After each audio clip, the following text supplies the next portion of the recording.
Assalamualaikum warahmatullahi wabarakatuh. Di sini saya akan mempresentasikan tugas mata kuliah Islam dan Disiplin Ilmu dengan judul Ijma dan Isu Kontemporer.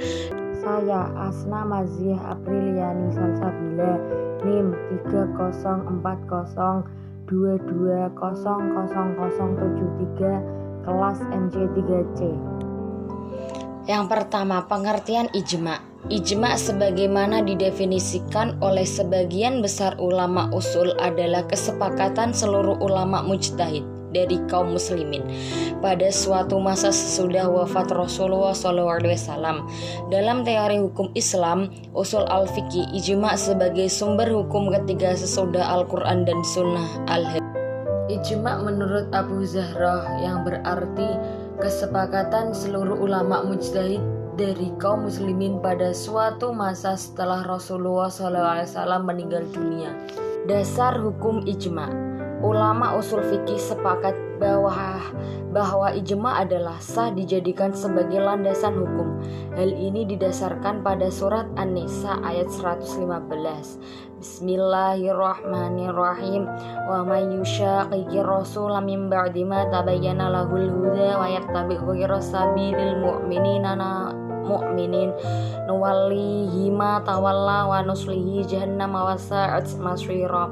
Artinya, dan barang siapa yang menentang Rasulullah SAW sesudah jelas kebenaran baginya dan mengikuti jalan yang bukan jalan orang-orang yang mukmin, kami biarkan ia leluasa terhadap kesesatan yang telah dikuasai itu, dan kami masukkan ia ke dalam neraka jahanam, dan jahanam itu seburuk-buruk tempat kembali. Syarat dan rukun ijma. Poin pertama, menurut Wahab Az-Zuhaili, syarat ijma adalah A. Yang melakukan ijma tersebut adalah orang-orang yang memenuhi persyaratan ijtihad. B. Kesepakatan itu muncul dari mujtahid yang bersifat adil, berpendirian kuat terhadap agamanya. C. Mujtahid yang terlibat adalah yang berusaha menghindarkan diri dari ucapan atau dari perbuatan bid'ah. Macam-macam ijma. Menurut para ulama usul fikih, ijma terdiri dari dua jenis, yaitu ijma al-sukuti dan ijma al-sarih. Ijma sari atau lafzi adalah kesepakatan para mujtahid baik melalui pendapat maupun perbuatan terhadap hukum masalah tertentu. Ijma sukuti adalah pernyataan yang dikemukakan secara jelas oleh sebagian mujtahid terhadap suatu persoalan, baik berupa fatwa atau putusan hukum. Prosedur dan mekanisme ijma kontemporer.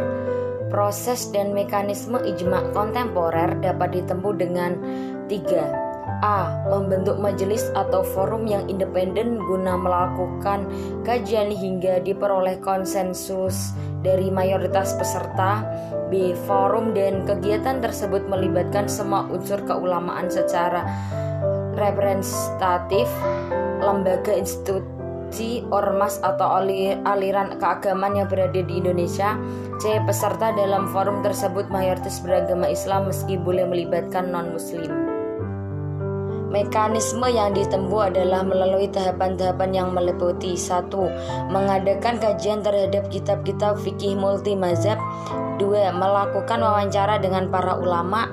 3. Menelaah yurisprudensi pengadilan agama. 4. Mengadakan studi perbandingan hukum ke negara lain. 5. Menyelenggarakan lokakarya atau seminar materi. Aplikasi ijma terhadap isu-isu kontemporer. Ulama klasik seperti Imam Asy-Syafi'i, Ibnu Taimiyah, dan Ibnu Qayyim Al-Jauziyah. Begitu juga pandangan ulama yang sudah modern seperti Muhammad Abu Zahrah, Muhammad Udribek. Mereka berpendapat tidak mungkin akan terjadi ijma seperti pada masa sahabat. Mereka memberikan dasar pemikiran bahwa ijma dapat terjadi karena mengharuskan semua mujtahid di semua negara harus hadir dan memberikan respon pada persoalan yang diajukan kepada mereka. Kemudian persyaratan yang masuk dalam kategori mujtahid juga sangat ketat. Aplikasi ijma terhadap isu-isu kontemporer. Ada kemungkinan bahwa keputusan MPR Republik Indonesia, DPR RI, dan keputusan kepala daerah atau menghimpun berbagai macam fatwa yang dikeluarkan oleh ulama dari berbagai lembaga seperti Fatwa Ulama Nahdlatul Ulama dan Fatwa Ulama Majelis Tahrij Muhammadiyah dan Fatwa MUI, yang kebetulan substansi dari isi fatwa tersebut sama-sama menyatakan bahwa merokok itu haram karena merusak kesehatan manusia. Dapat dianggap sebagai ijma atau bisa kita sebut sebagai ijma lokal.